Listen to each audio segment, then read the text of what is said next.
The 1%er Podcast with Sam Bakhtiar, bringing you the 1% knowledge to help you reach your full potential.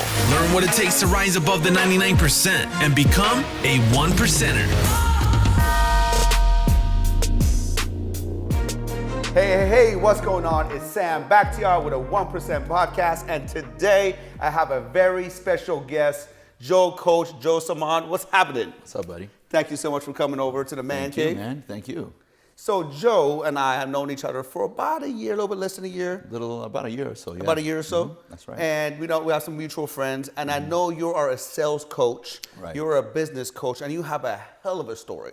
I do. You know, and it's funny, your last name, because my first name is Semaan. Right. And you're Joe Semaan. Right, You know, what is your last name? What is your ethnicity? It's Semaan. Both of my parents are from Lebanon. Oh, I was okay. born and raised in Illinois. Born and raised in yeah, Illinois. It's funny because I'm Persian. Right. And I was born in Iran, and I moved here in the United States, you know, to a very rural part. But you were born in Illinois, like a rural part of Illinois, right? Not like not a city, right? In a country. It's a fairly small city. It's called Peoria. Okay. It's actually, back in the day, it used to be voted several times an all-American city. People used to send products there, and companies would put up shop there to test the market because we had such a diverse community. Mm-hmm. But that's where I grew up. When I grew up, it was probably a population of about 60, 70,000 people. Wow. Okay, so you're growing up, you're like a Middle Eastern kid. Mm-hmm. You were born here, but you're a Middle Eastern background, growing up in a rural part of Illinois. How is that? It was good, man. It's kind of like having two lives, right? Because being born there, you know, I wasn't exposed to some of the influences that my siblings had. They were born in Lebanon. Mm-hmm. So I kind of had like this, you know, ethnic life at home, and then this like American life, you know, out on the streets and in school.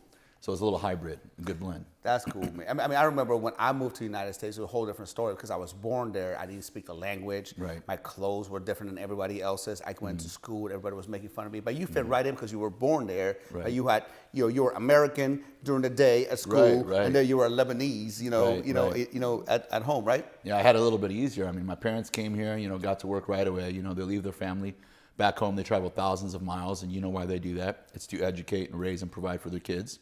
It gets tough in the Middle East sometimes. There's great people out there, and I love the culture. But this is the land of freedom. So tell me, you know, coming from a Middle Eastern background, an immigrant background, how did that affect you in life? How did that give you an advantage or a disadvantage growing up, or did it? You know what? I really don't see it as a disadvantage. I see it as a huge advantage. I think so too. To have both sides, to have a really strong, faithful cultural background, and also, you know, be fortunate enough to be born in one of the greatest countries of the world. Kind of gave me a taste of both, an appreciation for both growing up. And luckily, I'm fortunate that my family even though my mother and father were significantly older at the time when they had me, they were very open-minded, you know, so they weren't hardcore, you have to be this religion. They weren't hardcore, you have to be a certain race. They were very open-minded and accepting to a lot of people. And that's rare, though. Which changed the game. That's rare in the Middle Eastern culture because my mom had none of that. Right, my mom was like, it's this way, we're Persians, we're doing it this way, we can't do it, and you can't do this, and you can't do that. But your parents were very open-minded. They did. You know, that's really cool. They did. From the beginning, they had friends always in the house having dinner from multiple cultures, multiple ethnicities, multiple colors, multiple religions, and just kind of made it an open house for everyone. Also, so tell me, you growing up, tell me what you were into. You know, what did you do in high school? Did you play sports? You know, what were you into growing up? You know, I dabbled in sports, dabbled in baseball, played a little basketball and this and that. But I have to say, from the very get-go, I would say probably from the age of about 6 or 7, I was always trying to find, you know, my own way to make money. Because, you know, one of the things that my parents coming over here with, you know, my father with a 4th grade level education, my mom with about the same, having to leave school to help take care of their families and work, is that they had to be very, very careful about spending money because they were raising 4 children. And my father had also gotten laid off during the recession of 1982. My mother had to open an in-home daycare center in order to help provide, and my father was taking on random jobs. So it wasn't like, you know, I could just jump out there and be one of the cool kids and get whatever shoes or whatever shirt or whatever jacket I wanted. So I was always trying to find a way to make money, and that I didn't realize it at the time, but that was actually the beginning of my interest in studying people and finding out how to provide value and how to get them a product they need. I find that fascinating. Yeah. I find out because at 6, 7 years old, I wasn't even thinking about that. So at 6, 7 years old, you're thinking about how to make money. I mean, wow, that's just profound. I just wanted to get stuff. Right. I didn't care. I'm like, Mom, give me stuff. I wasn't even thinking about that. So tell me more about it. Tell me how did that evolve? I mean, at 6, 7 years old, I mean, gosh, man, what a great advantage to have. Yeah. You know, that right there, you're by yourself already are thinking about what's my next move on, how can I start earning money and things like that. I mean, that blows my mind right now. Right. Well, I had older siblings, you know, and they were moving on. Like by the time I was 9 years old, my siblings had already all left the house. One was in the military, one was in sales and traveling, and the other one had gotten married. My sister had gotten married. So that and watching how much my parents had to provide for us right growing up, I knew it wasn't really appropriate to say, hey, Mom, you know, can I get a pair of Jordans? My mom would probably be like, how much? And, you know, even back then, Jordans were like, what, $120, $150 in the early 90s especially. And I knew that wouldn't be, you know, necessarily a good decision for her, given all the responsibilities that she had. So those types of things, it wasn't about the money, it was about having possibly a little bit more freedom as a child in order to make the decisions and do the things that I wanted to do. Got it. So tell me your first entrepreneurship growing up, you know, since you were 6, 7 years old, you're scheming out about how to make money. Tell me your first dollar you made. I want to know about that. You know, I would say the first thing I did many things on my own. At the age of 9, I convinced my parents to get a computer. I'll keep a story short so that we can really drive it home today and provide. So I'm going to provide something real special for the audience today. I cannot wait. And I'm like, yo, I need a printer, I need a computer. So we scrounged up some money, we got a computer. And I started privately printing out flyers and dropping them in people's mailboxes. I didn't know that was illegal at the time. So I was printing flyers that I do this lawn service. You know, it's a federal offense. Okay. I didn't know, man. I'm like, right? Of course, entrepreneurs look at the rules later. We look at the rules later. Laws, rules, taxes. Right? What are you talking about? So, you know, I'm cranking out. And apparently my mom started getting phone calls of people asking about the lawn service, and she didn't know. So she's like, I'm sorry, you have the wrong number. I'm sorry, you have the wrong number. And one day I heard her, I came home from school, and I'm like, who is that? And they're like, somebody's calling about the lawn service. I'm like, that's me. That's me. And so I picked up a few gigs that way, and my father was actually, you know, always really happy to see me doing that kind of thing. So you're a master marketer from that age. Master marketer? I don't know. Well, I mean, at that point, man, at that age, at that time, you know what I mean? That's a pretty profound thing to do. You know what we do as children, Sam, that sometimes society strips us of? Is we think. Absolutely. We're aggressive. 100%. We don't usually take no for an answer. 100%. We don't see obstacles. Things aren't so complicated. We haven't been stripped of our critical thinking yet, right? Because we'll get to that in a little bit, how you know, our schooling system probably served its purpose for a while. Yeah. And I'll never tell you to pull your kids out of school. But really what they did is they took us from being able to think and be aggressive and learn and grow to memorize things instead, solve math problems and things like that. So I was able to think, and I often ask myself when I look back, you know, what would the 9-year-old Joe do? What would the 9-year-old Joe do if faced with this situation? Because things seemed so logical back then. Yep.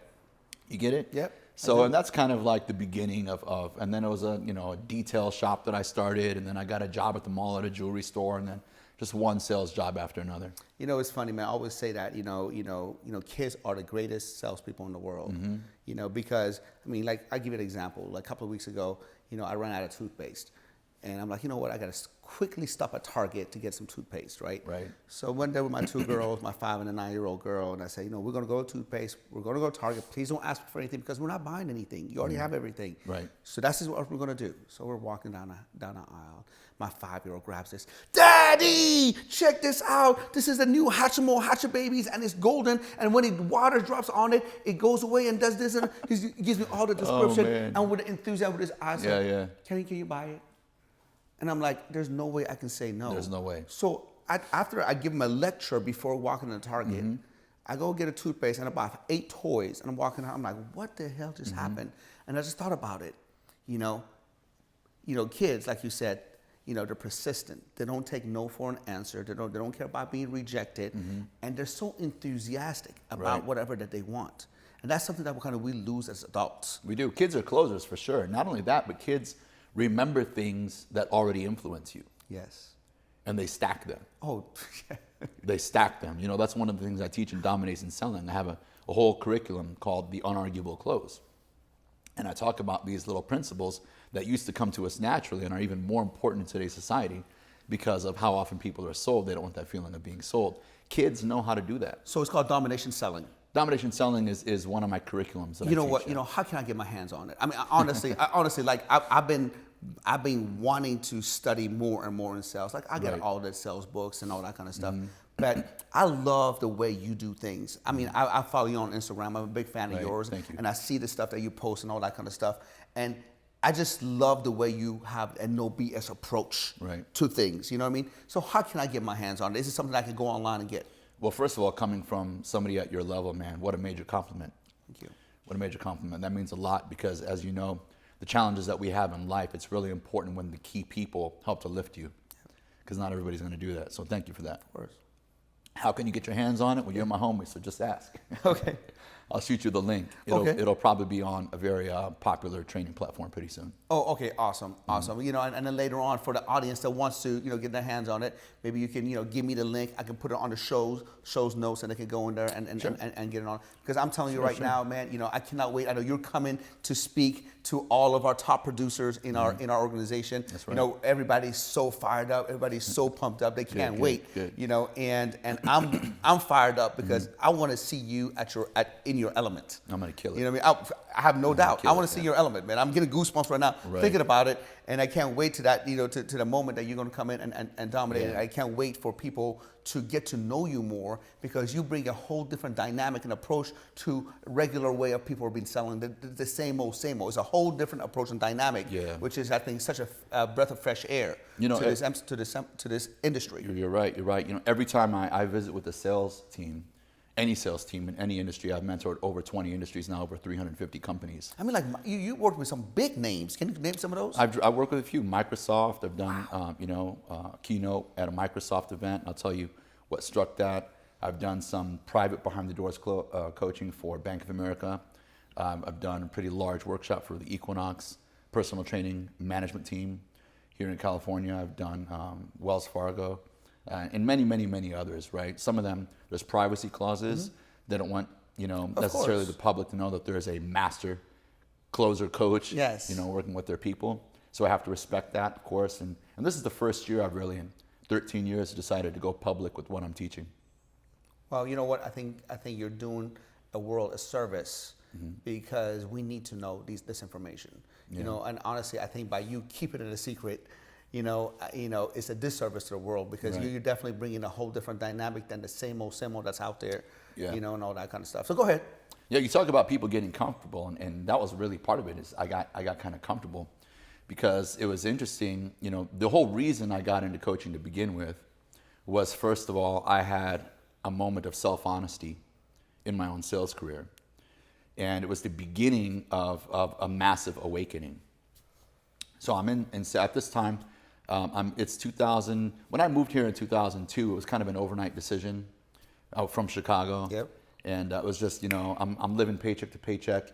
And I was like, you're living out of your car, right? When well, is that when you move here from Chicago to LA? Yeah. You know, with very little money in your pocket, and I'm sure like LA rent is totally different than Peoria, Chicago, or wherever you know that. So you're living out of your car because you had a dream. So you wanted to sacrifice your comfort zone in little Illinois and come into the big city, big LA. You're living out of your car, and now you're looking for work.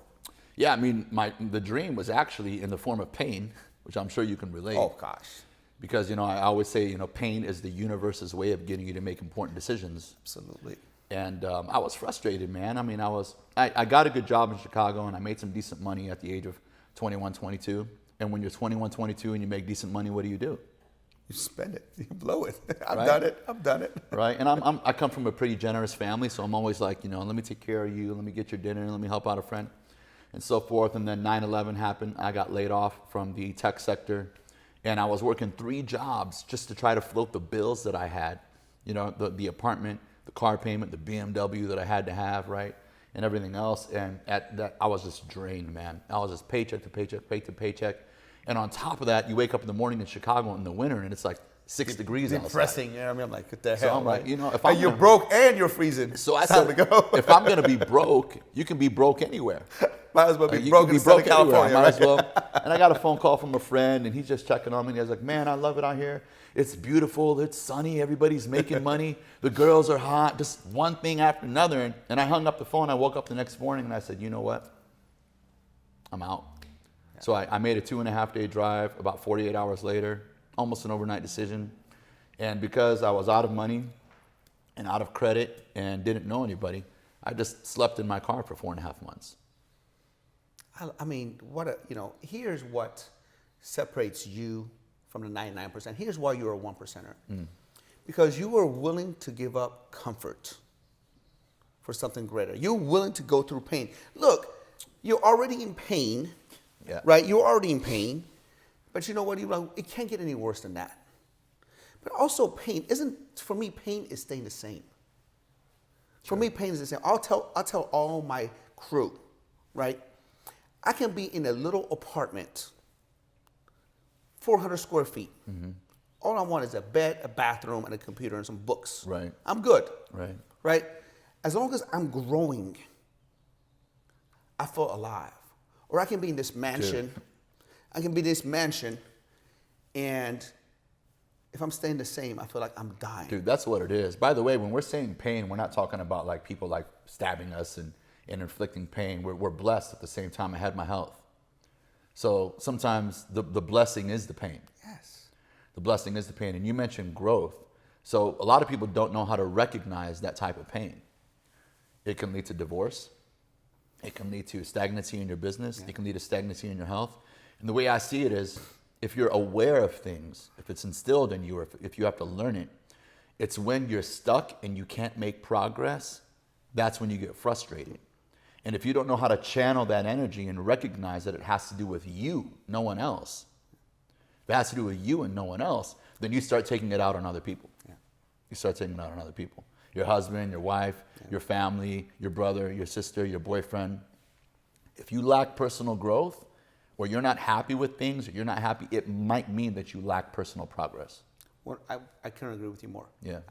I can tell that I can walk around grumpy if I feel like I'm not progressing. Yeah. Does that make sense? I mean, I walk around and I have a little edge. Right. All I need at that time is sit down and even read 10, 15 pages of book. Yeah. You know what I mean? Let me know, man, because nobody wants to be around you when you're grumpy, man.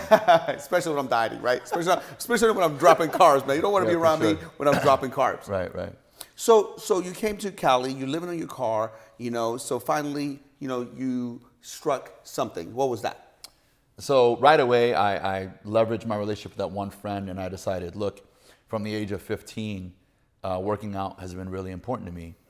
And it started out because I was a skinny kid, right? So I was uncomfortable with that. It's another form of pain. I was a skinny kid, and I grew up in the Midwest, and there's all these corn-fed, people hit me on the football field and knocking me out. And I'm like, man, it would be great if I had a little bit of muscle on me. So I started getting into that. That developed into me, meeting some people and them opening my mind up to what, proper nutrition was and how to properly train. So by the time I hit 21, by the time I moved out here, I had already competed twice. I had spoken, emceed 4 national qualifying bodybuilding competitions for the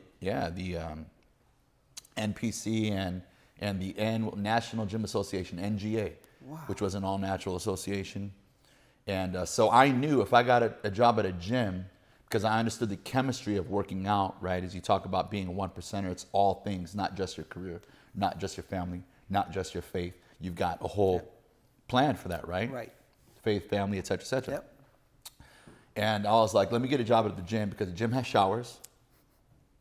The gym has laundry machines. I can work out and I can meet dozens of people every single day. And I needed to meet people every single day. I love the way you think. I love that thought process. I got everything that I need here. Because honestly, I can tell you something, man. Some of my most stressful times that I have, just a month ago, we got received some bad news. Remember I was telling you about that? That's right. You know what I did? I literally went to the gym for about 4.5, 5 hours. Pound it out. I was just working out, meditating while between sets, doing some work. I was just in a zone. Sure. You know, that's my happy place. I have my shower there. You know, I have my protein shake there. I can take a book. Right. You know what I mean? That's my, that's my safe way. Right. Does that make sense? That makes a lot of sense. I mean, for me, even right now, the gym is a reflection time. I speak in front of companies all day long, and so it's really one of the only spaces where I can go to, because when I get home, it's back to work. When I'm in the gym, it's sort of reflection, or I'll listen to somebody who inspires me. I've listened to you several times while I've been in the gym. Likewise, so likewise. I'm a big fan of yours, man. But this story of living in the car, well, I want to, I know I want to provide as much value as I can here today, but it was really interesting because it was also funny. It was also funny that I was living in my car. And you got to understand the way I see it is when you wake up, if you wake up in your car in Chicago in January or February at 5 in the morning, you're freezing. Yeah. Like you could die in your car. Yeah, for sure. All right. And I couldn't afford that much gas. But when you wake up in California and you've never known really California, and you wake up in your car and that sun is hitting you in the face. It's not a bad day. It's not that bad. It's like waking up in a tanning booth. You know, I'm like, oh man, this is great, man. This is awesome. Look at this. I'm getting a face tan right now, right?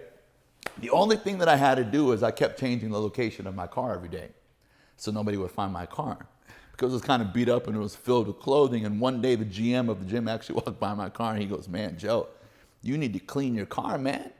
He goes, "It looks like you live in there." I do. And I just kind of looked at him. And I was like, just kind of smiled, and I just kept going, like, okay, dude, like, I am living in my car, man. Yeah. Yeah. But it didn't seem as bad at the time. So, you came to California, you started, working at the gym, you're doing all that kind of stuff. When was your big break? When was the one thing that you said, all right, man, you hit it? Because I know, reading through your story, knowing a little bit about you, that you have, you have made it and went broke basically twice. Yeah. Right?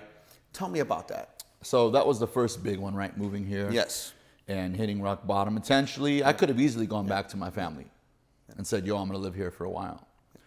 But I knew that wasn't the way, and that's back in the matrix. We'll talk about that in a minute. So, we talked about earlier about, how I have a whole video about how everyone is blessed. For some reason, people only say they're blessed when they make money or they become successful, or when something good happens. The blessing is constantly happening to you, but if you don't have trained eyes to see it, it'll pass you right by. Bro, you know what? Do me a favor. Say that again.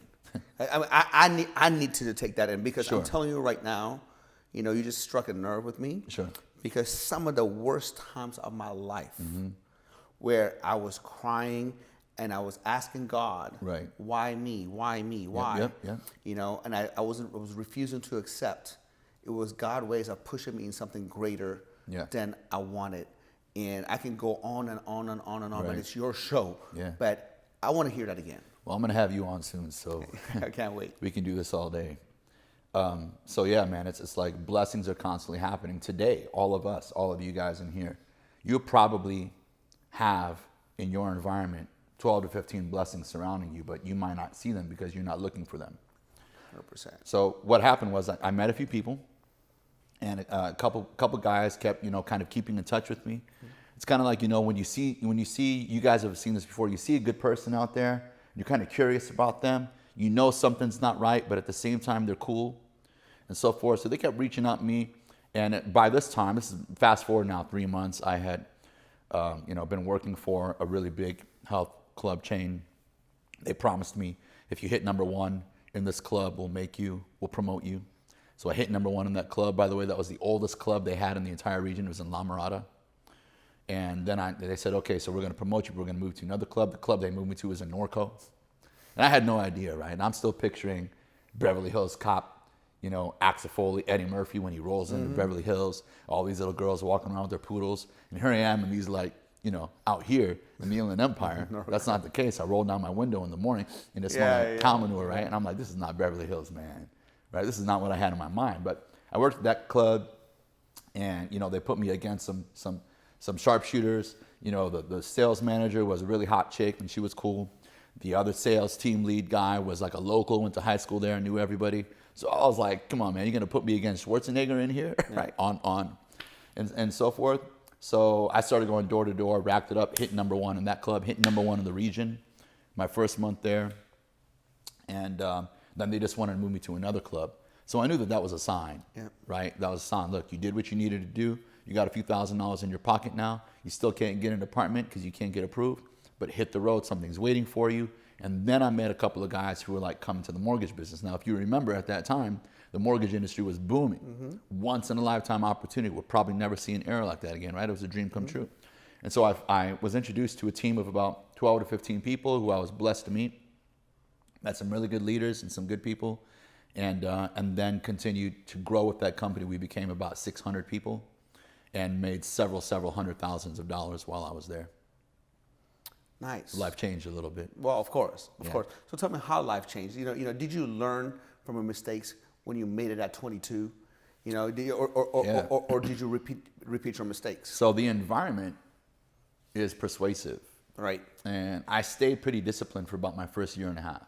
Still driving the $2,500 car that I bought, still living with a roommate. And it starts to get to you. It starts to get to you. And it's even worse now with social media and all this pressure. Yeah. It's like you got to look a certain way. You got to be a certain way. You got to live a certain place. You got to do a certain thing. Right. And it got me. Yeah. It got me. And the money was coming in. And by that time, I had been promoted to a director. Yeah. So I was like, okay, let me get the house. I got a 10,000 square foot backyard with a basketball court. And you're a single guy. Single guy. I was leasing that house. I was leasing that house. I didn't want to buy it just yet and so forth. And then I decided, let's get the cars and let's do a few things. It didn't go too crazy. But, soon enough, right about that time, I was also starting to realize that about 4 years later, my destiny was not in the mortgage business. And it was then in the mortgage industry that I looked around as a director. I was a young leader. And, people get promoted to leadership not because they're great leaders. They usually get promoted to leadership because of their numbers and their loyalty. And so here I am watching these dozens of people that we're hiring and bringing in. And everybody seems amazing when you hire them. And I think their intentions are great when you hire them. And I truly believe that. So we make the mistake of thinking that this person is not going to make it or is not cut out for this job because of their performance after 2 or 3 months. We don't look at the fact that maybe it's us that don't know how to develop them. Yeah. And that was the case. You either got it or you don't. Well, if that's the case, you and I wouldn't be here. There's no such a thing as bad soldiers. That's just right. Bad generals. Right? Exactly. So and you can develop these people, and I got frustrated, and I was faced to admit to myself, how is it that I personally train dozens and dozens and dozens of people every few months, and only 10 or 15% of them do well? I was like, how is that possible? Everybody seems so energetic when they come in. Some of these people have families. Some of them have kids. Some of them are frustrated. I remember one of my sales agents who was about 15 years older than me, upset walking around. I'm like, what's wrong, dude? Get into it. What's your problem? I was taught boiler room management, right? Yell at people. Get them in the mood, right? Go home if you don't like it. That type of mindset. And I was like, what's wrong, dude? He goes, man, you really want to know? I said, what? He said, I'm going through a separation. And my daughter's crying every single day because she's getting made fun of at school because her teeth are crooked. And I'm like, what's the problem? He's like, I'm her dad, and I can't afford to give her braces. Wow. Bam. Wow. I mean, I was only 28 years old at the time. Wow. And I was like, this dude has been under my leadership for about a year, and he cannot afford to buy braces for his daughter. It's funny you mentioned that because my daughter is 9 years old, and I know she needs braces, right? And I'm calling the doctor every day. Yeah. Pretty much on a daily basis. Is she ready? Is she ready? Is she ready? Because I cannot wait to put braces on it. And I think to myself every single day, God, I'm blessed. Because a normal person, that's a big investment for them. That's huge. It's a big investment for them. A lot of people cannot afford it. And just the fact that I can do that and I can't wait. And I'm calling the doctor because, hey, man, I'm ready to pay. I'm ready to pay. I'm ready to pay. It's such a huge blessing. A lot of times we look at everything and we take things for granted. Let me give you an example. One time, there was a guy that came to the gym. He comes up to me and says, Sam, I love, the camp. I really appreciate everything you did for me. I lost this much weight and this and that, but I can't afford it anymore. You know, so I just want to tell you thank you for everything you did and all that kind of stuff. And I just looked at him and very arrogantly, without knowing, said, what do you mean you can't afford it? It's $150 a month. It's $5 a day. You spend that on McDonald's and coffee. Mm-hmm. And I walked away, and the guy looked at me, and he just looked at me, and he didn't say anything. And then 5 minutes later, I thought about what I said. And I said, you know what, Sam? Not too many years ago, you couldn't afford $150 either. Mm-hmm. So catch yourself before you make an assumption. That's a great phrase, catch yourself. Yeah, you know, catch yourself before you make an assumption, because you don't know what the person is going through and all that kind of stuff. So I called the guy and apologized and just comped him for a few months. There you go. You know, but just because it's simple when it comes to us, sometimes we take things for granted. We forget. You have to kind of don't forget where you come from. We forget, yeah. Yeah, we forget. Your context of money and things changes very fast. Right. You should never kind of forget where you come from. So yeah, that $100 for him, was groceries and food, and maybe it was McDonald's that he needed to buy that day. But yeah, man, it's really important not to, and it's easy to forget because we start to surround ourselves with successful people, which is good, is what you should do. Yeah. But you also have to reflect so that you can check yourself. You got to keep checking yourself, and putting yourself, humbling yourself, because the world doesn't always humble you. When you're on a winning streak, you have to learn to humble yourself. Yeah, 100%. You get ahead of yourself and you're in the danger zone, man. Yeah. You're in the danger zone. 100%. Tunnel vision. So, man, there was so much going on at that time. And right about then, it was January 2006, after my biggest month ever in the mortgage industry. This is a year and a half before the economy crashed, by the way. Mm-hmm. I noticed all these coaches out there making 30 to 50 grand a month. And all they were doing, and I love it, I still subscribe to it, I still read their books, I still pay attention, because it's good for me. It's like food for my soul. Yeah. But they were just regurgitating and repeating what everyone else was saying. You got all these Tony Robbins running around town. Yeah. And that's great. Some of them would clap the same as him. Exactly. And I was attending those, and I was into it. You know what? I would leave those, and even our company had somebody coming in, and she was great. Yeah. But I couldn't go back to my desk and know exactly what to change. Yeah. I can't call my customer and say, you know what, ma'am? Focus equals reality. Yeah. So you just focus on the solution I'm providing you. You're not going to say that to a customer to hang up on you. Yeah. That's for internal growth. And I started to look around, and I'm like, you know what? I love training people. I always have, from when I was a fitness trainer to developing the people that I have. But I'm starting to realize I'm not that good. I'm not that good. I might be a little bit better than the average Joe, but a little bit better than the average Joe. It's not going to cut it. Is letting a lot of people down. So how did you realize that, and how did that make you feel? Well, I'm not sure if I felt it right away. I saw it as an opportunity. Mm-hmm. I'm like, you know what? I could do better than all these trainers out there. Even now, there's probably so many companies out there that if I just teach them a little bit about what I know, they'll do better. Yeah. It's kind of like when somebody's not feeling good, and it's because they're dehydrated. So you just tell them, you know what? You should drink more water. And you look like a mastermind, right? Yeah. Oh my God, Joe, you were so right. So it didn't take that much to help other people. Yeah. What frustrated me was that even when I did go out there and help a lot of people, most of them still didn't capitalize on it. And I was driving around one day, and I was looking at my own peers and my own friends and myself. And this is now toward when the economy was turning and things were going down. And most of the companies I was coaching at the time were in the mortgage industry, although after that, the floodgates opened, and I ended up in many industries. And I looked at my phone, and I'm like, man, my customers are disappearing left and right.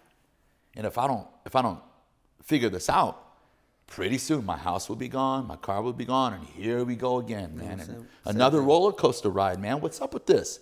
At 22, it's cool. Coming up on 30, it's not. No, it's not. It's embarrassing. It's a whole different. How are you going to tell your Midwestern family that basically raised you on straight hustle, paycheck to paycheck, month by month, that you lost several $100,000? They won't even fathom that. It's tough. They don't even fathom that. And you know what comes with that? Oh yeah. The talk, friends, peers, family, etc. And I had this. I said, look, man, I just stopped. And you remember, like, if you pay attention, the blessing is right there. Yep. And something in my heart goes, you ain't that good, man. You ain't that good, dude. If you were that good, bro, Who would be calling you? Everybody. Everybody. Everybody. Nobody's calling you, man. Yeah. You're having to call them. Yeah. And right then in my car, I was like, shit. I was like, I don't know why this is happening. And it about a year and a half into my coaching career, I decided I'm going to go on a path to figure out what it is that myself and all my peers and all my loved ones don't know. Yeah. And I'm going to become so good that it will be unquestionable the value that I can provide, no matter how long it takes. That's why I always tell my gym owners.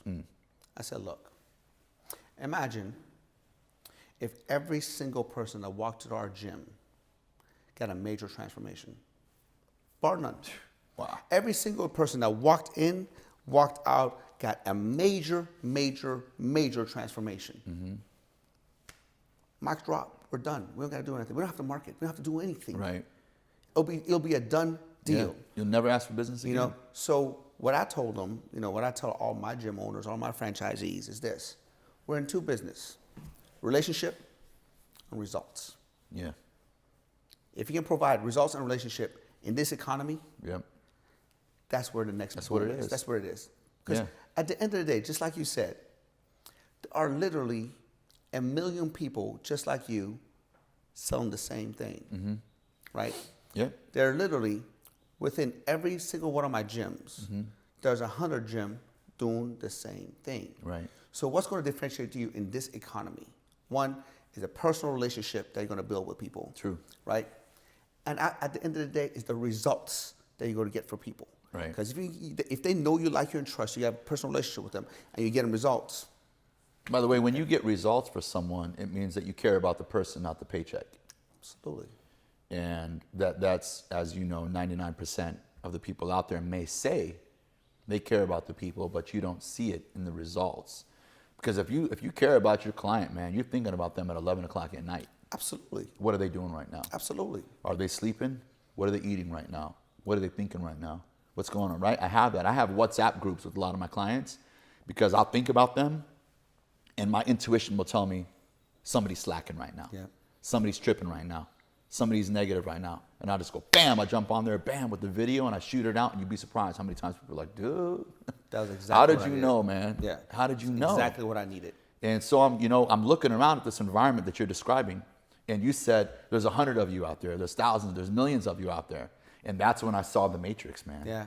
I was like, oh man. I mean, I saw it in traffic, just the look on people's face driving to work. I'm like, so I started calling people zombies. I'm like, oh, we're all zombies. They don't even know how to get to the next level because no one around them in their life, their family, their loved ones, their managers, their coworkers, their peers, know either. Yeah. So none of them know, so they're all trapped. So if you do a little bit better than the average Joe, you think you're doing well, but you're not. You're stuck. Compared to what your capabilities are, you're stuck. It's so true, man. It is absolutely, absolutely true. A lot of times when I say there's 1 million people out there, a lot of people get discouraged. Oh my gosh, too much competition. There's too many gyms around. There's too many people doing what you're doing. But to me, this actually means that there is a market. Because I mean, look, you can't plant a seed in the desert if there's no other trees around. Obviously there's nothing to be fertile, right? But if you see a lot of trees, if you see a lot of people doing the same thing as you and all that kind of stuff, that means there's a market out there, right? There's a market there. There's a demand for it. All you have to do is be unique, get results, and go the extra mile and get have a relationship. Right. And it's almost like taking candy from a baby. Sure. It just becomes too easy. One of the reasons that a lot of my clients, it was interesting to me that once, this is now about 3-4 years into my coaching, that once I started to find and create material organically, I stopped reading sales books, Sam. I stopped reading sales books. I don't use sales books for my sales training because I'll explain it in a minute, but in the new economy, if something was written 5 to 7 years ago, there's a good chance that the majority of it is outdated. Oh, absolutely. Which wasn't the case prior to 2007, 2008. Things worked for a while. And the reason is because people are exposed to being sold 1,000 times more than they were. Yeah. So if salespeople use the same approach, or any professional, entrepreneur, personal trainer, uses the same approach over and over and over, they start to memorize. I'll call salespeople first cousins because they all start to sound the same. So when the market is saturated, I taught my clients to see that as an advantage. I'm like, what do you mean? I'm like, because everyone else is in the matrix. Yeah. You can go to 100 stores at the mall. People of all different experience levels, all different ages, all different ethnicities, all different educational levels.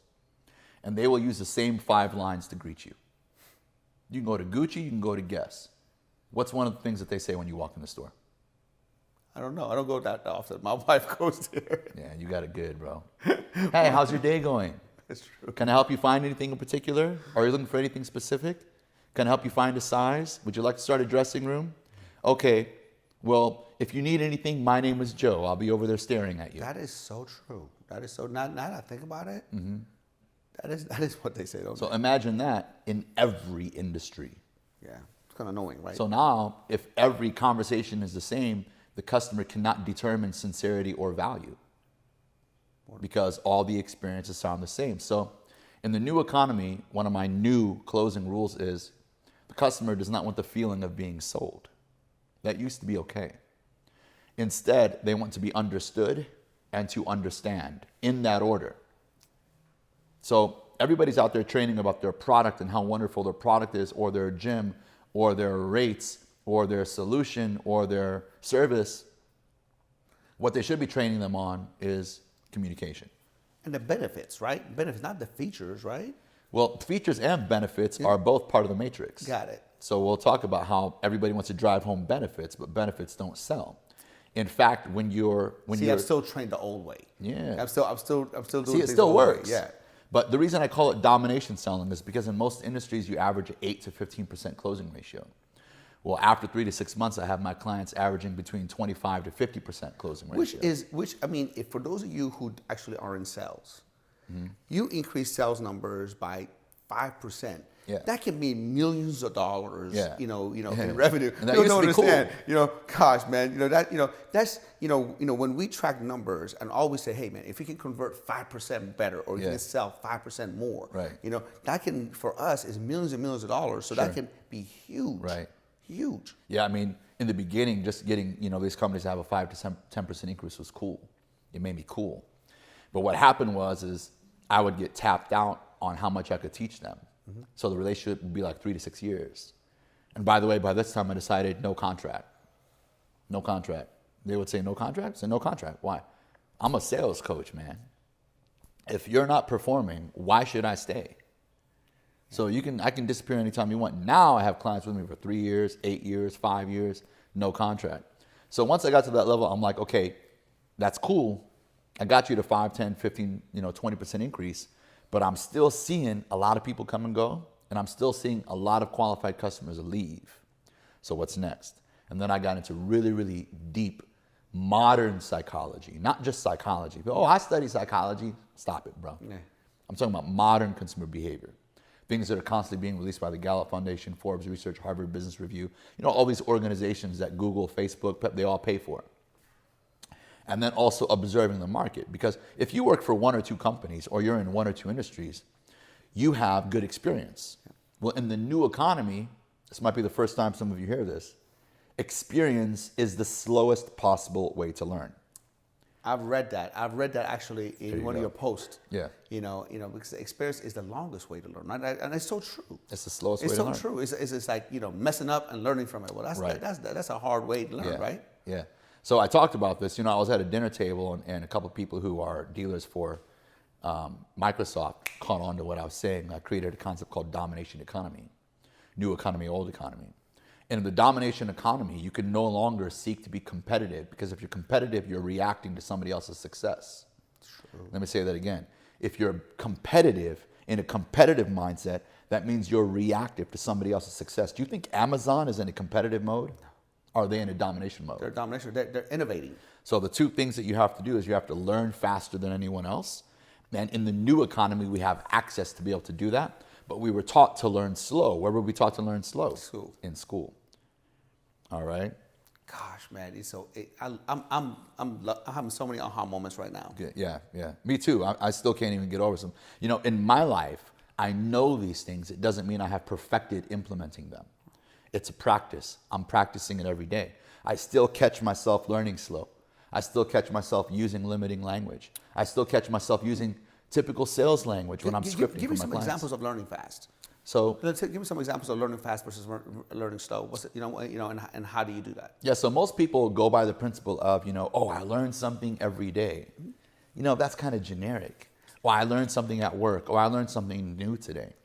So what we need to do is, by the way, the concept of learning is painful for most people. If you look at the first 18 years of your life, school basically took up the entire, most powerful conditioned years of your life. 100%. The most absorbent to make you sort of obey the system. We won't get into that. But most of the time when you're in school, are you studying the subject that you're passionate about? No. Or something that you have to? No, something you have to. So imagine for 18 years, your family, your teachers, your uncles, your grandma, your auntie, everyone's going, did you do your homework? You're like, oh gosh. Did you do your homework yet? Where are you going? Did you do your homework? What is it? Algebra, social studies, history. I get it. We need a little bit of that. But learning became painful. Yeah. Became painful. You had to do it against your will. You see, if you have a child at home, which you should, I don't have children, but I study family life. Okay, stop it real quick. I got a quick question for you before I hit forget. it. Okay, so if you had kids today.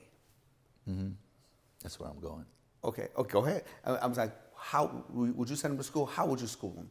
I just want to know. So I don't, I'm going big right now. I'm getting ahead of myself, but I'm comfortable, especially on 1%, because this is this is exactly what I want the audience to hear. One of my big goals is not to train salespeople forever. I think that sales professionals aren't an implication of what it will take to be successful in the new economy. Yeah. Communication is the new technology, and we're all going to need it. It doesn't matter what your title is. Yeah. My big dream is to help provide an alternative school system. Gosh, man, you're going to make me cry. I'm literally going to cry right now. An alternative school system, not only so that it's more, and I think by that time, that'll organically, force the school system to change. Because you can't listen to politics, man. Everybody, we need to change the school system, man. We haven't seen any changes, man. Bro, if we can teach what we know right now to school kids, right? From the beginning, they all will become millionaires and billionaires by the time they're So we could start doing this by tomorrow, because look at the access that you and I have with our peers. Wow. And there's already some schools out there dabbling into this. Yeah, it's just a matter of time. It's just a matter of time. So it's going to take entrepreneurs to do that, not politics. Yeah. You cannot. How many times have you had the government come in and provide a massive successful future for? Yeah. That's not their responsibility. Yeah. That's our responsibility. Yeah. We should privatize the schooling system so that we can innovate and cultivate it to provide what our children are going to need in order to provide for their future families. Because the way we're going right now, the middle class is disappearing for a reason. It's not because of politics or taxes or healthcare or a president. That's all a diversion, people. At some point, all of you good-hearted people out there who spend time venting and BSing and arguing about these topics, dude, it's a diversion, man. Wake up. It starts in your home. 100%. It starts in your home. That's where you have control. Don't sit there and bitch about things that you have no control over. You have more access to tools and information and knowledge than you ever had before, most of the time in your pocket.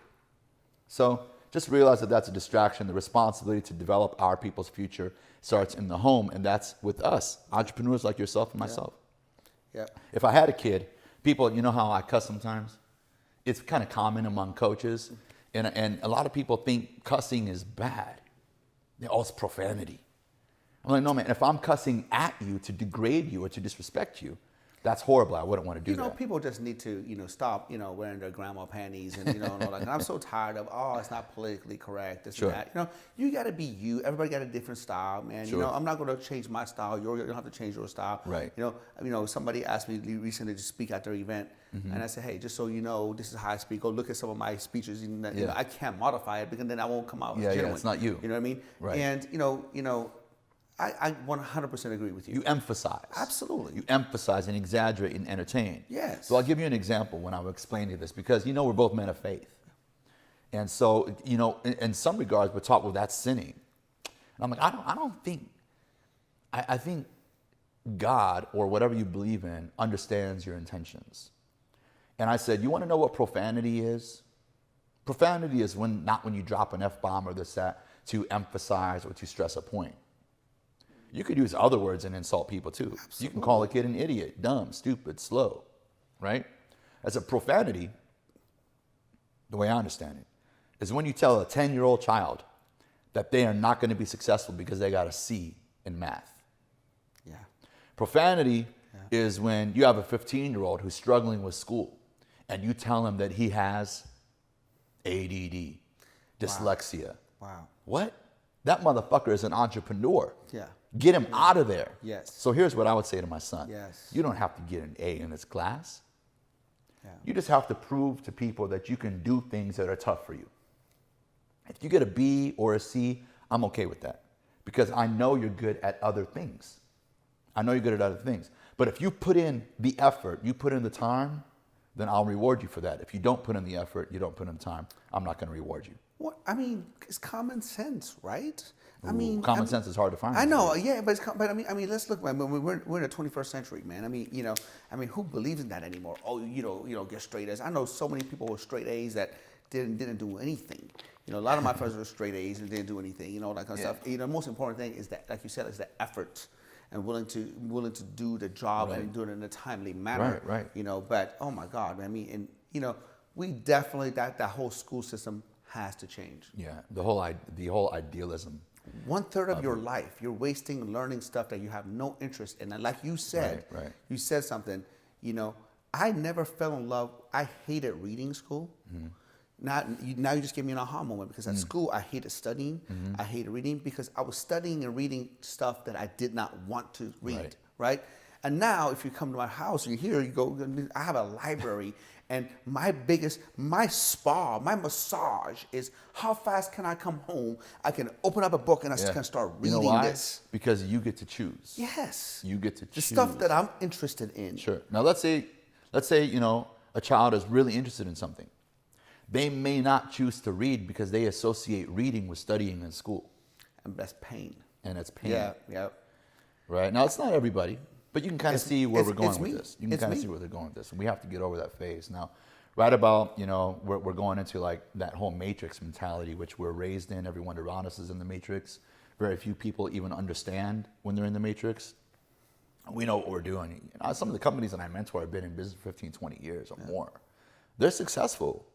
I don't get the phone call when a company is struggling. Yeah. I won't work with that company. Yeah. I get the phone call when a company is like, yo, we're ready for our next level of growth. What can you come in and do? And knock on wood, I haven't asked for business in 7 years. I haven't asked for one business. Now I'm going to have to do some social media because I'm going into a digital format. But those 350 plus companies are in person, not by video. Yeah. They're in person. And during that time, we were speaking earlier about having the experience of one industry or one company or two companies. What do you think starts to happen to your ability to see things when you've worked intensely with 350 companies and tens of thousands of people? You see patterns everywhere, the same patterns. Everyone thinks their company's so different, their team's so different, their culture's so different. And they vent to you, Joe, you don't understand, Joe. The way it is here, it's like this, it's really different. You don't understand, Joe. Our marketing is different. Our customers are different. Our culture is different. Bro, you ain't that different, man. I hate when people do that. Ain't that different? Everything's different. Oh, people here are different. People here, it's not. Our DNA is 98.5% the same. That 1.5%, 2% is really the difference, right? Which, if you just knew that, if you believe it at your heart, we would conquer the world, man. We would end racism. We would end prejudice. We would end all these things if we just knew that we're about 99% the same. It's that 1% difference that you see with your eyes. It's diluted and blurry, but it became amazing to me. And I'm like, okay, all I got to do now is completely change the game. And instead of teaching people to be competitive, whether it's in their family life or their personal life or their fitness goals or their career or their sales, we need to start thinking domination. This is the domination economy. You have to think in a mindset of domination if you want to flourish in the future. And I'll explain a concept to you that I've only done in front of a few companies, my clients. And I created two concepts. How do I explain this to people? So I created economic velocity and something called intellectual velocity. Now, if you think of economic velocity, it basically means the rate at which the economy changes and grows. Think of, how there's a term, all things internet? Yep. I created the term all things economy, which include behavior, product, the way we shop, the way we buy, technology, innovation, cars, infrastructure, politics. It includes everything, all things economy. In the 80s and 90s, when I grew up, right, let's just say the economic velocity of things was 55 miles per hour. So you were taught to learn at 55 miles per hour, okay? Intellectual velocity is the rate at which you learn and adapt.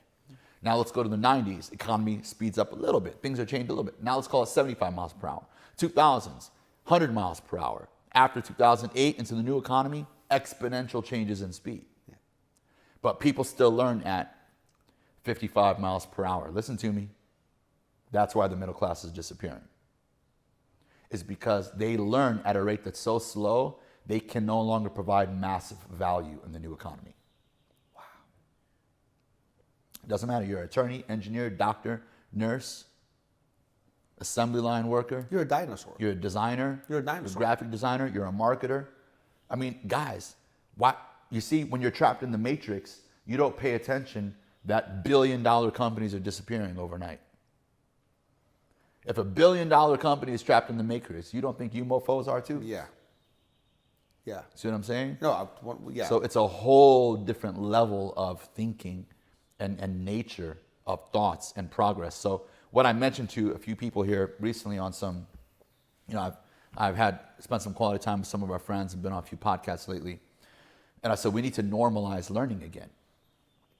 Everybody does. I don't care if you're 60 years old or 19 years old. You got to normalize learning. Normalize learning. What do you mean by normalize? So think of the things we do on a daily basis. You wake up, hopefully you take a shower, or you wake up, you pay your rent, right? Yep. You guys even know what pay your rent means? Get my workout in. Get your workout in. Get my workout in. Right? You pay your rent to yourself. You serve yourself. You pay yourself. And then you go to work. You do your routine. Everybody has a routine. They come home from work. They might stop by the grocery store. They might pick up food. They might call their wife and say, hey, babe, what do we need? They might feed their kids. They may, kick their feet up on the couch and watch TV and relax for a little bit. That's their routine.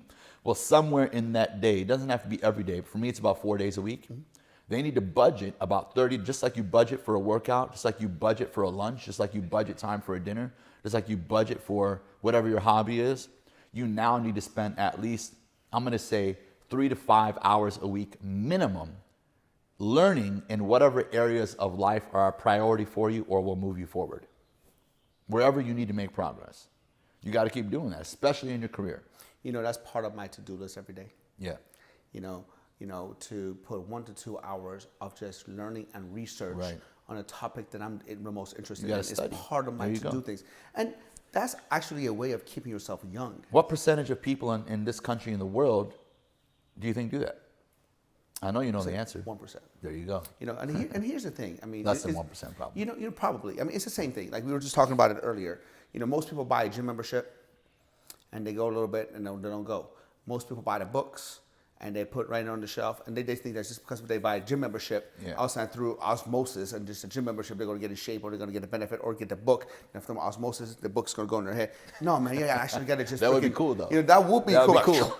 Right? Talking about learning, Swipe. speed up learning, right? Right. But the fact is that you got to actually take action. Yeah. You got to go through the pain. You have to schedule time, and you got to be able to actually dedicate yourself to some things in life. Yeah. I'll tell you a quick story. This started back in 2008, 2009, when I was like, oh man, here we go. Not only did I have to leave that house and got evicted from that house, but 3 months later, I got evicted from the apartment I was in and had to spend the night on the couch. Mind you, I'm coaching companies right now. So I'm sleeping in a buddy's living room while going into companies going, come on, right? Let's go, be successful. Well, how did that make you feel? I've been in those situations.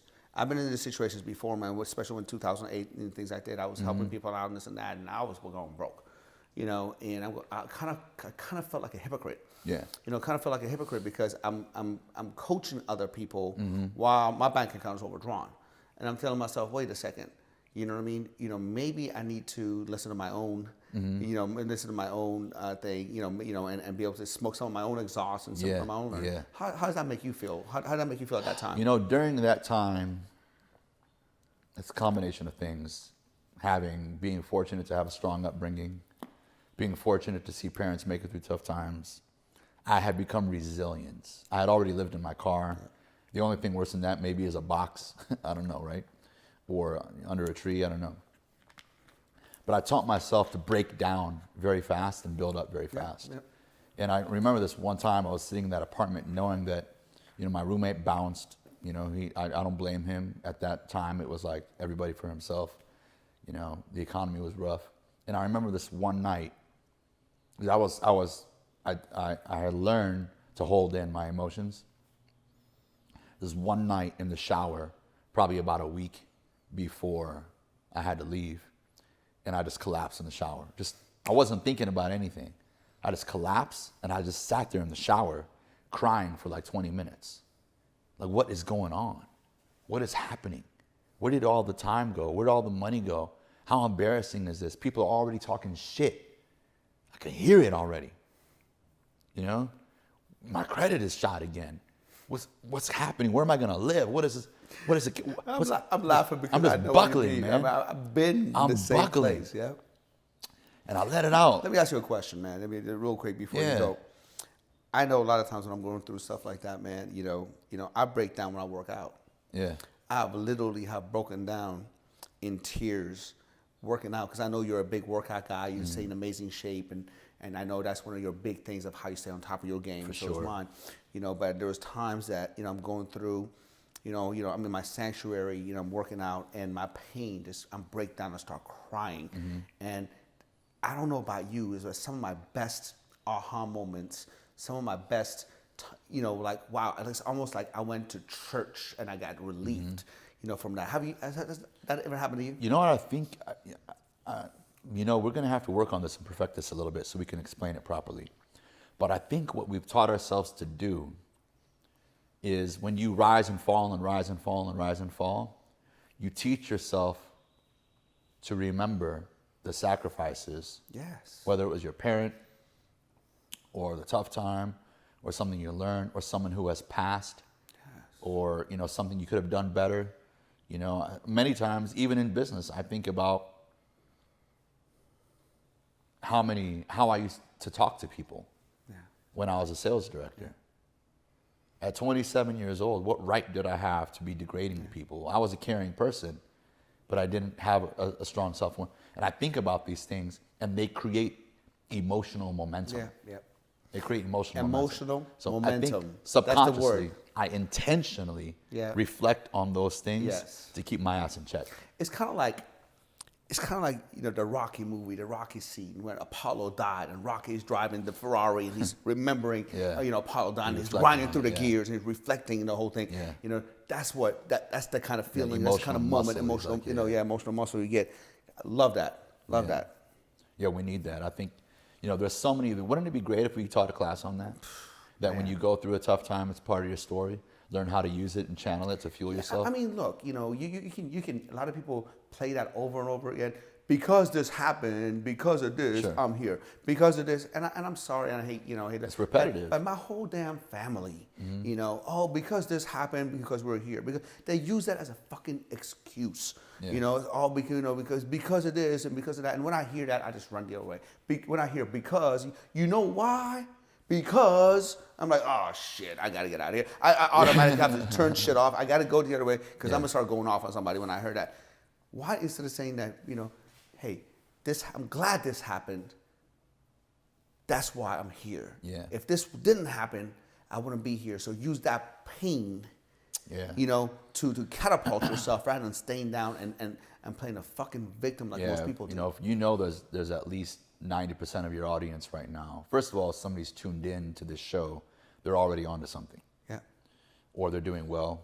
Or they're experiencing right now that questionable tipping point where they can easily go this way or easily go that way. And I've taught myself to realize that we are in the middle of a massive shift in culture. Meaning, most of my loved ones and friends grew up in an era where they were deep in the matrix of limited thinking and excuses and limitations. And there was always a reason for success. There's always some reason for failure. Hate that shit. And I have to learn, and I mentioned this when I was on stage the other day, I said, listen to the people around you out of respect. Know that what they're doing is showing some form of love or compassion because they know no better. Yeah. I mean, take advice from the people who are more successful from you. Yeah. And that's pretty much it. You kind of, and then manage your time, allocate your time well. You can only be so long in this environment. Like you said, they don't mean no ill will. Sure. You know what I mean? That's all they know. Right. But the problem is this: how can you not see what's going on around you? Because, like you said, you're in a matrix. You got to get out of that and see what's going on around you. What the heck is going on? The key is using platforms like your show to help people get out of that. You can't get out of it if you can't see it. Your ego and your pride is going to tell you that's not me. I know what I'm doing. I'm unique. I read so many books. I did so many. I'm number one at my company. Dude, your company's 20 people, man. In bodybuilding, we always say, when somebody win a local show, yeah, man, I won Mr. Mr. Orange County, oh, I won, Mr. Los Angeles. I'm like, all right, cool. Yeah. I'm going to go Mr. USA. Man, wait a minute. I got something for you, man. Yeah, I said, wait a minute. You're the man in your town. Yeah. Now you're going to go against the man in every fucking town. Yeah. Right? You might be the best in your town, right, but now you're going to go against the best in every town. Hold your horses, brother. Yeah. You know what I mean? Before you start talking crap, because now you're going to get an awakening call when you step on Mr. USA or Mr. World stage. Right. You know what I mean? So I tell you, one of my things is having a top producer or domination mindset, which is why I loved and respected you. When I started using your supplements, it had nothing to do with the supplements. It had to do, I looked at your mindset and I'm like, anybody with that mindset must have amazing products. How could you not create an amazing product? Because most people are creating product for the sake of the product, for the sake of the marketing, for the sake of the physical results. Yeah. You created a product based on your standards. 100%. It's a lifestyle. Yeah. And so otherwise, I got friends that own all kinds of supplement companies. Yeah.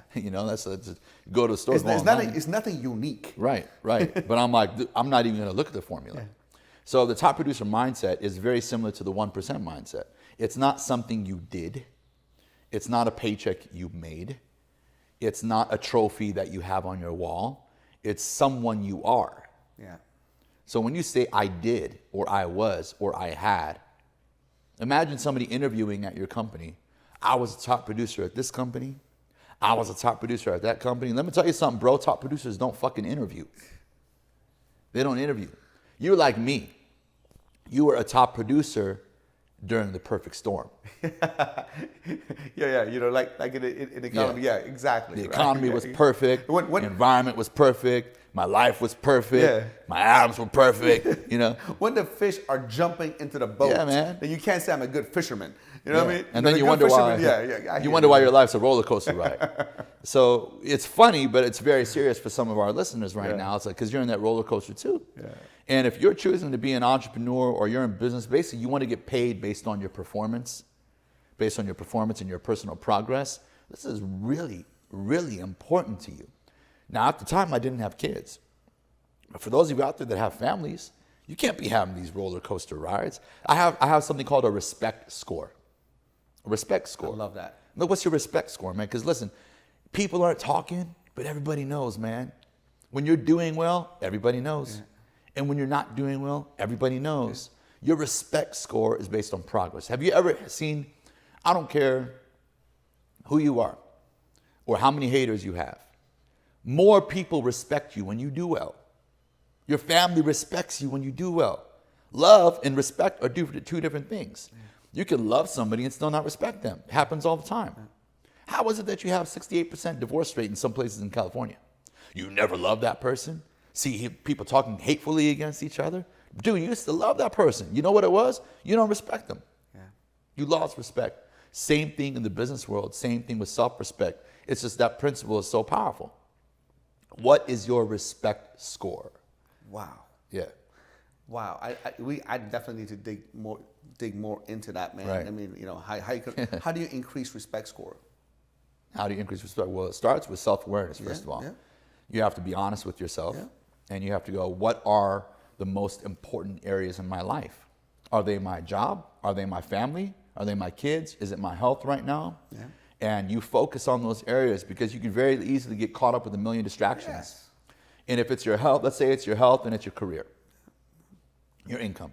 Yep. So you focus on those areas. What do I need to study?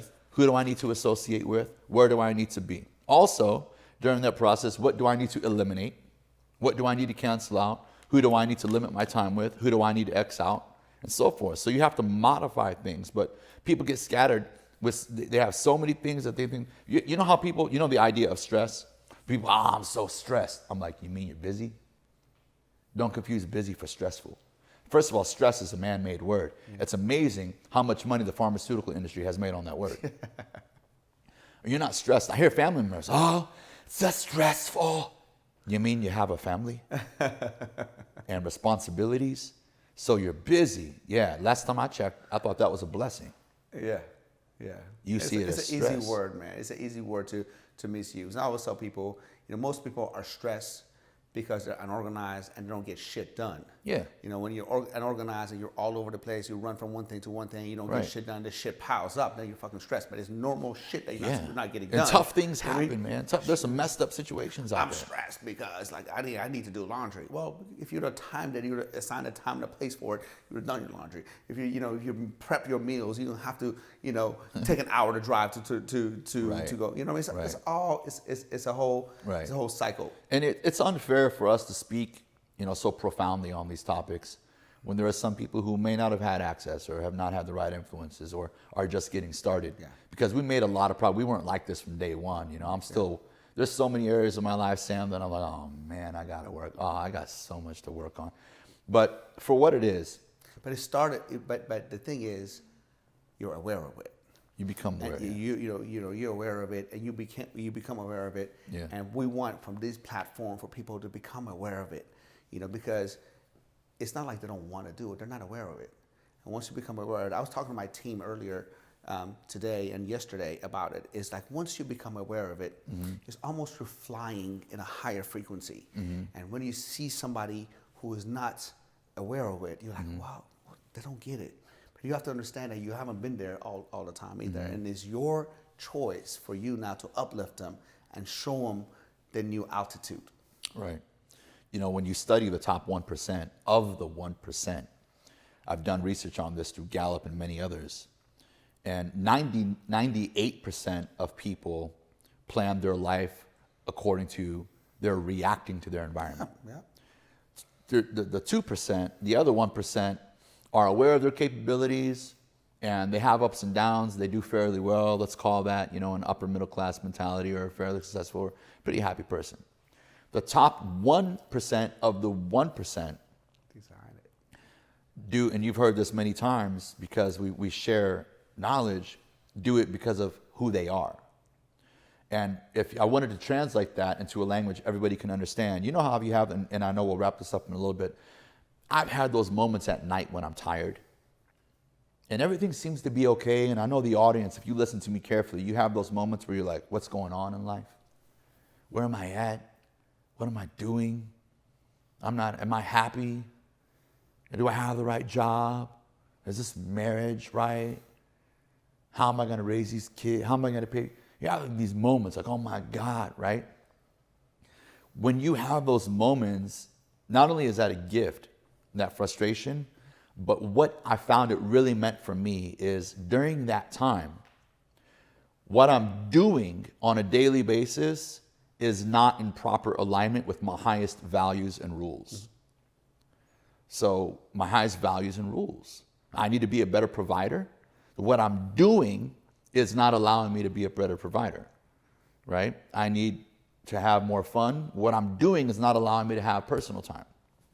Right? I need to make more money. Well, what I'm doing is not improving my skills at all. And that's a great time. Those little weak moments where you feel sad or, oh, I'm not feeling good, I'm feeling blue.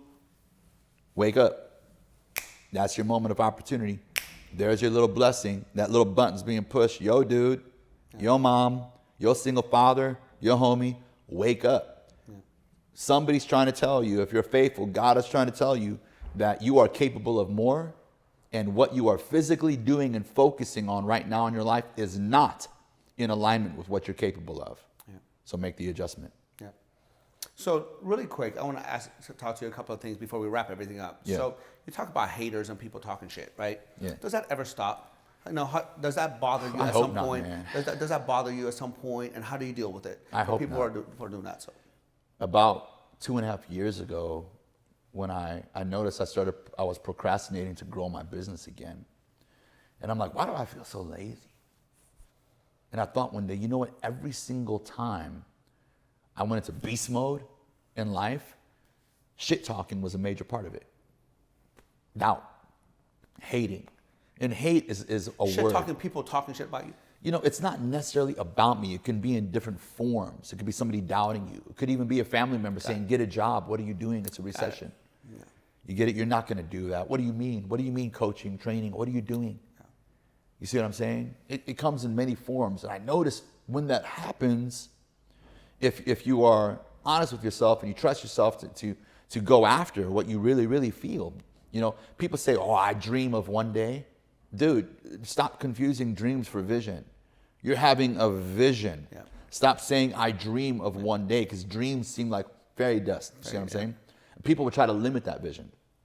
That's really what hate is. So in some regards, it's a reflection of what they're going through or who they are. In other regards, it's fuel to my fire. So when you say, you know, do you want people to stop hating? No, I don't. Because when I started doing well, there was less doubt. And actually what I did to get myself to level up is I said, you know what, I need to put myself in an uncomfortable situation because people aren't talking that much shit anymore. Yeah. It was another implication that I need to go bigger. 100%. 100%. So I increased my expenses by 40%. Yeah. That's what I did. Hey, whatever you need to do. Yeah. Whatever you need to do. I've had a privilege of, hanging around with Floyd Mayweather and watching him spar, watching him train. I don't know him personally. I know his cousin very well. Okay. And I hanged out with him and all that kind of stuff. And when I go to his gym, I'm just watching to see why is this guy world champion? What his mindset is and all that kind of stuff. And when you go to his gym and he's sparring, everybody there is talking shit. There's a bunch of people around the ring, and when they're sparring, when they're working out, the whole time, every punch, people are talking shit. Yeah. Oh shit, God! Oh my God, he got him! Oh, like this, and that whole thing. And when I'm looking at it, they're not talking crap to bring anybody down or anything like that. They're talking crap to motivating themselves. They're getting in the zone. And one way they do it, kind of like back in the day when I walked in when I was 13, 14 years old. I walked into the gym, for the first time. There's this little rusty old gym, bunch of guys just lifting weights and just talking crap, who can lift more than each other, and just kind of like a locker room talk, And whenever I'm going through something, it's actually part of my 1% chapter. Becoming a 1%er book is I talk shit to myself. I motivate myself by talking shit to myself. By bringing it's kind of like my self-motivation pep talk. Yeah. Do you ever do that? Daily. Yeah. Sometimes I'm like that with my clients, and I have to tell them, guys, this is how I talk to myself. And there's all kinds of schools of philosophy out there that go, some people you can do that with, and some people you have to be a little bit more, motivating to. But I thought you just said 98.5% of our G's were the same. Here's what I find. Here's what I find. If you care, if the person that you're developing or the person that you are, if you care about yourself, the people and they know that, then you can speak however you want, because they know where it's coming from. By the third or fourth month, if I say you motherfuckers are getting lazy, they know that I already love them. And so it's okay. I had the exact conversation with my team yesterday. Yeah. I had the same exact conversation. I sat down with them. But look, it's easy for me to just walk away and say anything. It's easy for me to say, you know what, he's just not going to cut it and just replace you. It's hard for me to sit down and coach you and be able to talk to you and be like, look, bring out the best in you. Yeah. And thank God to all 1%ers. And they're here to become better. That's true. And they want to become better. And they're willing to do whatever it takes. And they're coachable. Gosh, man, I mean, that's profound. Because it's easy, the opposite of love is not hate, it's indifference. Yeah, that's true. It's indifference. Because if you don't give a fuck, you just don't give a fuck, right? So no matter what they do, I don't care, whatever. Yeah. But for me to be able to say, hey, bro, you need to step your shit up. You see that the point that you just made, man, is so gold. You've read a lot. You've helped, primarily grow a massive business now. there's so many rules that we were taught in business and in life that are just stupid. 80-20 rule. I know. No matter what you do, 80% of your production is going to come from 20% of your people. Yeah. No matter what you do. No wonder we hire and fire so many good people. Yeah. Can you imagine having 10 kids? Maybe you could. I'm working on it. And you see 2 of them kind of have a little swag, and then you go, hey, these 2 kids are special. I'm not going to put any effort in the other 8. Yeah. Can you see yourself doing that as a father? No. So why would you do that for your company? Yeah. So my goal is to break the 80-20 rule. What's the other one I saw the other day? I saw a meme somewhere. It's like 21 days to form a habit, 90 days to make it a lifestyle. Yeah. Let me tell you something, man. I've been working out for the past 30 years. And every single fucking morning at 3 o'clock in the morning, I get up and I'm like, why am I fucking doing this?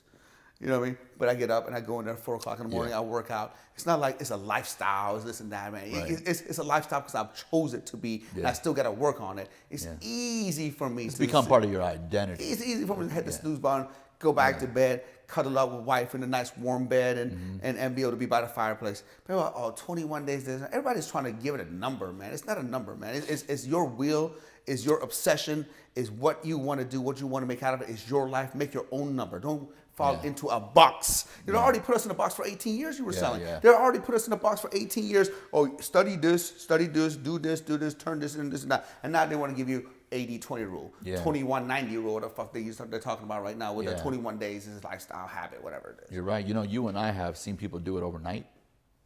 We've seen people do it over a year. And what I find is that it comes down to your emotional threshold. Exactly. And, you know, one of the things in developing people is I have to get to know not just what they want for a paycheck. I have to get to know what's going on in their life. 100%. So I can whisper in somebody's ear and be like, hey, man, you got 2 little kids at home. You're here for 8 hours. Do you really want to go home with 0 on the board? Yeah. You see what I mean? Emotional threshold. And some people, it takes a lot of pain to hit that. The problem is, if you wait for massive pain to happen in your life before you do something that's good for you or important, it may never happen. Yeah. Or it may take too long. Yeah. I no longer want to wait for me to fall or to go through pain or to experience a breakup or to get fired or to go broke. I no longer want to wait for that. So you train yourself. Remember how you said you reflect on some of the tough times and some of the meaningful things, right? So you train yourself to keep yourself in that emotional threshold constantly, which keeps you driving forward. I mean, one of the reasons, you know, my success has come from the fear of never wanting to go broke again. Fair enough. Me too. The fear of being embarrassed. For me, for not being broke again and be able to provide a life. I never had a dad. You know what I mean? So, you know, and I remember, I've talked about this several times before, is that, you know, we couldn't have the same life as somebody who had a dad. Sure. You know, and I never want my kids to go through that. And I wanted to quickly wrap this up. Joe, where can people get a hold of you? The easiest way is on Instagram. Joe Coach is my handle. Okay. I'm also Joe Semaan on LinkedIn, Facebook. I have a show called Top Producers Only. I have another show coming out called Stronger, Smarter, Richer, which I hope to have you on. Oh, I will be honored. And the Domination Selling Platform will be up probably this summer, in summer of 2019. I'm telling you, man, I better get first access to Domination Selling. I'm serious. I'm not. Right, I'm saying this on camera right now, Joe. I will kill you. I want my hands on it like ASAP. Now, really quick, I'm going to finish this by saying one word, and I want you to tell me what the first thing that comes to your mind. All right. Okay. Faith. Family. Family. Love. Fitness. Mandatory. Finance. Security. Freedom. Fun. Mandatory. Mandatory. Mandatory. I love it. Ladies and gentlemen, there you have it. My friend, the incredible Joe Semaan, coach, here helping us out. Check him out on Instagram. Check out his show. Thank you so much for tuning in. God bless you all, and see you on the next episode.